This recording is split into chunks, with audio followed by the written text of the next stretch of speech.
Hello everyone, আসসালামু আলাইকুম। আশা করছি সবাই ভালো আছেন, যে যেখানেই আছেন। আমরাও ভালো আছি, আলহামদুলিল্লাহ। আমি জুবাইদাস ব্লগিংয়ের জুবাইদা। সবাইকে ওয়েলকাম করছি নতুন দিনের নতুন আরও একটি ব্লগ ভিডিওতে। আশা করছি বরাবরের মতো আজকের ভিডিও ভালো লাগবে সবার কাছে। ভালো লাগলে অবশ্যই ভালোবাসা দিয়ে পুরো ভিডিও জুড়ে আমার সাথে থেকে যাবেন। আর যারা চ্যানেলটি সাবস্ক্রাইব করেননি এখনও, প্লিজ আমার চ্যানেলটি সাবস্ক্রাইব করে দিবেন। আর পুরো ভিডিও দেখে একটি করে লাইক দিবেন, তাহলে আমার এই ছোট্ট চ্যানেলটি অনেক দূর এগিয়ে যাবে। আমি চাই সামনের দিকে এগিয়ে যেতে। আপনারা আমাকে অবশ্যই হেল্প করবেন। আপনাদের সাহায্য ছাড়া কখনোই সামনে এগিয়ে যাওয়া সম্ভব নয়। আপনারাই আমার শুভাকাঙ্ক্ষী। তো আর অনেকেই ফেসবুক পেজ থেকে দেখেন, তারা অবশ্যই একটি করে ফলো দিয়ে রাখবেন। আজকে ভিডিওটা শুরু করেছি বাবা ছেলে যখন বাসা থেকে চলে গিয়েছে যার যার কাজে, ঠিক তারপর থেকে। খুব সকালে ঘুম থেকে উঠেছি, নাস্তা রেডি করেছি। বাবা ছেলে খেয়েছে, খেয়ে চলে গিয়েছে, কারণ মায়ের সোনাকে তার বাবাই ড্রপ করে দেয় স্কুলে, দিয়ে সে অফিসে চলে যায়। তো ওই যে ঘড়িতে দেখছেন 7:46 বাজে। তো তারা বের হয়ে যাওয়ার পরে আমি আমার কাজ শুরু করেছি। নাস্তাটা আমি অবশ্য একটু পরে করব, কারণ খুব সকালে আমি একদমই নাস্তা করতে পারি না, ভালো লাগে না আমার কাছে। তো এতক্ষণ সময় তো আর এমনি এমনি বসে থাকবো না, যেগুলো কাজ আছে সেগুলো করব। ওয়াশিং মেশিনে অনেকগুলো কাপড় দিয়ে দিয়েছি, আর বাকি কাপড়গুলো আমি ঝুড়ির মধ্যে রেখে দিলাম, কারণ একবারে আমি সব কাপড় দেই না। আমার ওয়াশিং মেশিনে যদিও 7 কেজি কাপড় ধরে, কিন্তু আমি অতগুলো কাপড় একসঙ্গে দেই না, কারণ পরিষ্কার করে তো নিতে হবে, তাই না? পরিষ্কারের জন্যই তো আমরা কাপড় ওয়াশিং মেশিনে দিয়েছি।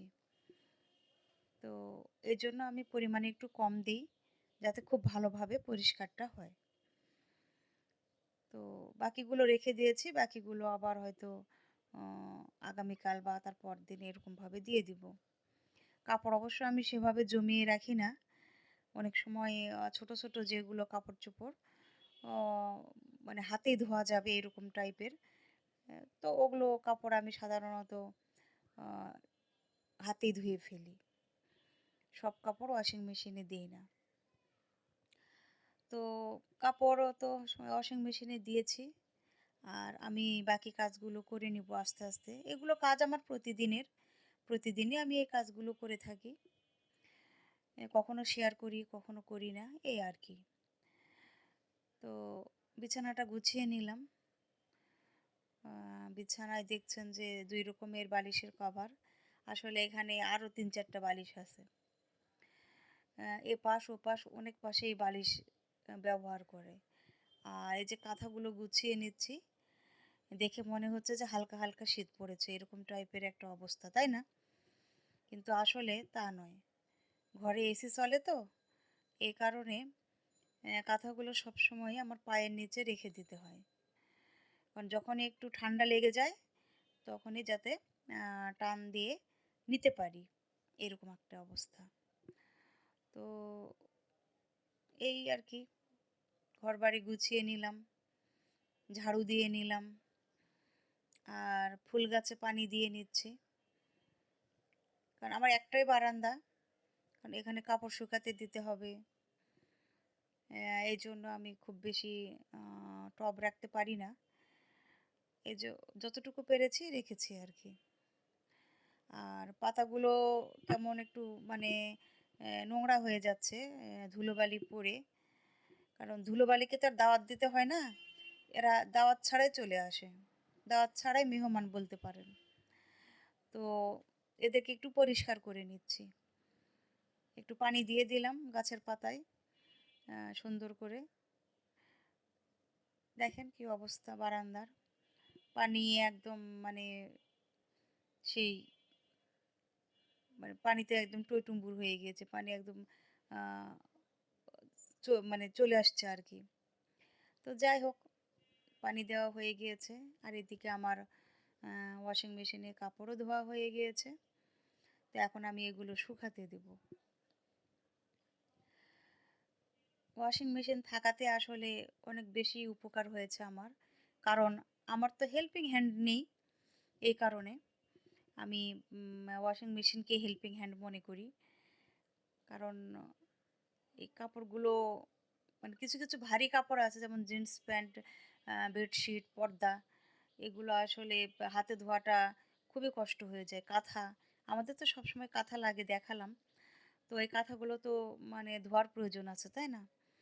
তো এগুলো আসলে ওয়াশিং মেশিনে খুব ভালো পরিষ্কার হয়। আ খুব কষ্ট হয়ে যায় তা না হলে। সবকিছু কিন্তু আসলে হাতে ধোয়া যায় না।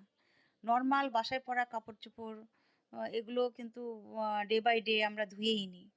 কোনো সমস্যা হয় না। কিন্তু ভারী কাপড়গুলো ধোয়ার জন্য হয় হেল্পিং হ্যান্ড রাখতে হবে, নয়তো ওয়াশিং মেশিন ব্যবহার করতে হবে।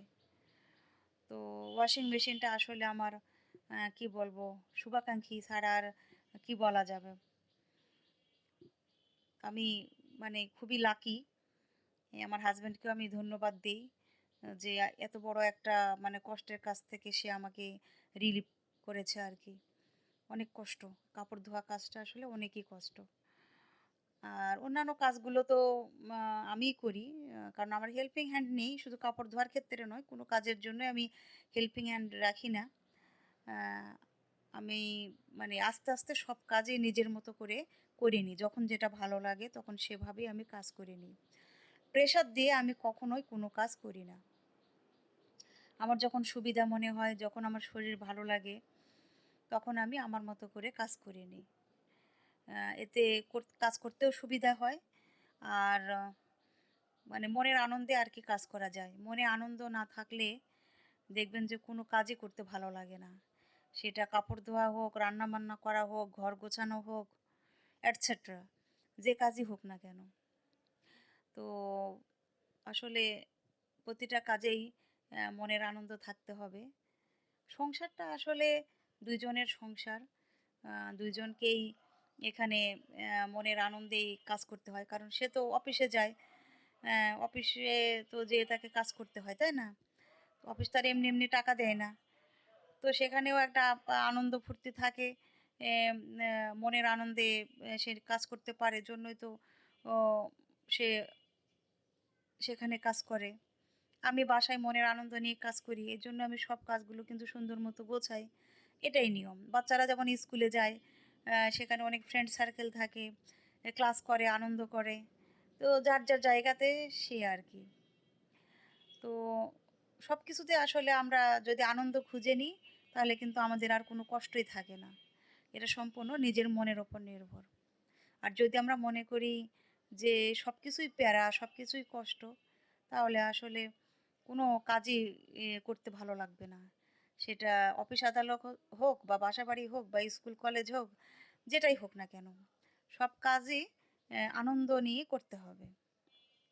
তাহলে দেখবেন আপনি সাকসেস হতে পারবেন। তো নাস্তা তো করে নিলাম। আ সিম্পল নাস্তা করেছি। চা আর রুটি খেয়েছি। আমি অবশ্য মাঝে, মাঝে এই কাজটা করি। চা রুটি খেয়ে নিই। আর এই যে চলে আসলাম আবার এই ধোয়াধুয়ির কাজে। কতগুলো থালাবাটি জমে গিয়েছে। অনেক সময় আসলে মনে হয় যে একটু পরে করি বা থাক এখন করব না পরে করব। এভাবে করতে, করতে কিন্তু অনেক থালাবাটি অনেক কিছুই আসলে জমে যায়। তো একবারে করে নিলে একটু চাপ হয়ে যায়।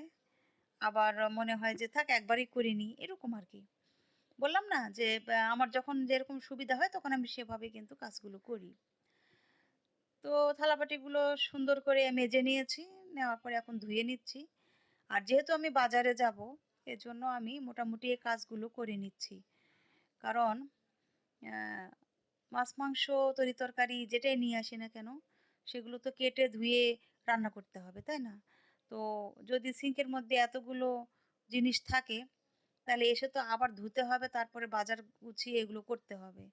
তখন দেখবেন যে কষ্টটা আরো বেশি হয়ে যায়। এজন্য আমি ধোয়াধুয়ির কাজটা আগে করে নিয়েছি। আর এই জায়গাতেই তো আমি রুটিটা বানাই। তো রুটি বানালে তো অবশ্যই কিছু গুঁড়ি পড়ে। তো সেটা তো অবশ্যই পরিষ্কার করতে হবে। তো সেটাও পরিষ্কার করে নিলাম। একদম রান্নাঘর নিট অ্যান্ড ক্লিন মোটামুটি করেছি। করে তারপরে বাজারে গিয়েছি। আর বাজারে যেয়ে একদম আ মানে নিজের পছন্দ মতো যা ভালো লেগেছে কিনে নিয়ে চলে এসেছি। কারণ প্রতিদিন টাটকা শাকসবজি খেতে সবারই ভালো লাগে, ঠিক আছে। কিন্তু আসলে প্রতিদিন বাজারে যাওয়াটা কিন্তু খুব কষ্টকর একটা ব্যাপার। আর তরিতরকারি যেহেতু আমিও পছন্দ করি, আমার ছেলেও খুব পছন্দ করে। ও কিন্তু শাকসবজি খায়। এজন্য তরিতরকারিটা একটু বেশি লাগে। দেখা যায় যে চাল কুমড়োটা নিয়ে এসেছি, এটা যদি আমি ভাজি করি তাহলে কতটুকুই বা হবে, তাই না? যেহেতু আমি তরিতরকারি বেশি খাই, তো এটা তো খুব বেশি হবে না। তো এজন্য চিন্তাভাবনা করে অনেক রকমের তরিতরকারি নিয়ে এসেছি। যেমন এই যে চাল কুমড়া নিয়ে এসেছি, বেগুন নিয়ে এসেছি, সজনে ডাঁটা নিয়ে এসেছি, পটল নিয়ে এসেছি, আলু নিয়ে এসেছি। সাথে কিন্তু একটা মাছও নিয়ে এসেছি। আর আজকের মাছটা আমি রাস্তাতেই পেয়েছি, ভ্যান থেকে নিয়েছি। মাছ নেওয়ার কোনো ইচ্ছা ছিল না। কিন্তু মাছটা দেখে আমার কেন জানি মনে হলো যে এই মাছটা নিই। কারণ মাছের ডিম আমি অনেকদিন খাইনি। আর এখন যে সময় আষাঢ়, শ্রাবণ, ভাদ্র এসব এই দিনগুলোতে, এই মাসগুলোতে আরকি মাছের ডিম পাওয়া যায়। তো মাছটা দেখে আমার কাছে মনে হয়েছে এই মাছে ডিম আছে। তো আমি নিয়েছি মাছ, আ মাছের মধ্যে ডিম ছিল। মাছের ডিম খেতে অবশ্য আমার ভালো লাগে। মাছের ডিমের কিন্তু অনেক রেসিপি হয়।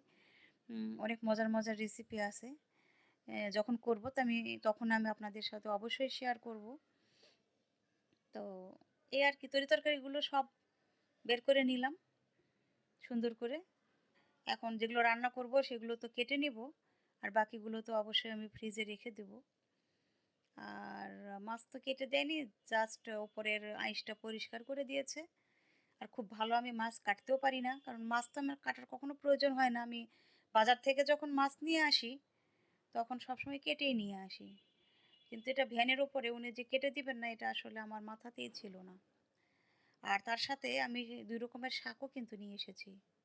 কলমি শাক নিয়ে এসেছি, লাউ শাকও নিয়ে এসেছি। তো শাক আমার অবশ্য ভালো লাগে। আমি পছন্দ করি। আ অনেক পছন্দ করি আরকি। আমার মনে হয় যে একটা শাকের আইটেম যদি প্রতিদিন রাখা যায় তাহলে কিন্তু মন্দ হয় না। কিন্তু আসলে এভাবে তো প্রতিদিন শাক কিনে নিয়ে আসাও যাবে না। আর ফ্রিজে ওভাবে আসলে রাখাও যায় না। যে একবারে ৭ দিনের শাক কিনে নিয়ে আসলাম। ওটা আসলে খেতে মজা লাগে না। তো যাই হোক, আমি মাছ কেটে নিয়েছি। এই যে পটল দিয়ে মাছ রান্না করে নিচ্ছি। আমার ছেলে পটল খুবই পছন্দ করে। এজন্য আমি তার পছন্দের একটা তরকারি রান্না করেছি। পটল দিয়ে মাছ দিয়ে রান্না করেছি এবং অনেকটাই ঝাল দিয়েছি। সে খেয়ে যে এত মজা পেয়েছে বলে যে, "আম্মু খুবই মজা হয়েছে।" অ্যা আর এই যে এদিকে আমি লাউ শাকটাও বেছে নিয়েছি। চাল কুমড়াটা সুন্দর করে কেটে ধুয়ে পানি ঝরিয়ে একটু লবণ দিয়ে মেখে রেখেছি। অতিরিক্ত যে পানিটা সেটা বের হয়ে যাবে। রাতের বেলা আমি ডিম দিয়ে ভেজে নেব। এই আর কি। তো এতক্ষণ পর্যন্ত যারা ভিডিওটি দেখছেন ধৈর্য সহকারে, তাদেরকে আমি সেলুট জানাই। আপনারা সবসময় আমার সাথে থাকবেন। আমার ছোট্ট চ্যানেলটা যাতে সামনের দিকে আমি ভালোভাবে নিয়ে যেতে পারি, আরো বড় করতে পারি, সেটা আমি আপনাদের কাছে আশা রাখি। আপনারা ছাড়া তো কোনো কিছুই সম্ভব না। সেটা তো আমি বারবার বলে এসেছি এবং ভিডিওর শুরুতেও বলেছি। তো এই যে আমার রান্না হয়ে গিয়েছে। সিম্পল রান্না, মাছ ভাতে বাঙালি বলে না? তো সেই অবস্থা। তো যাই হোক, সবাই ভালো থাকবেন। আজ এ পর্যন্তই। আল্লাহ হাফেজ।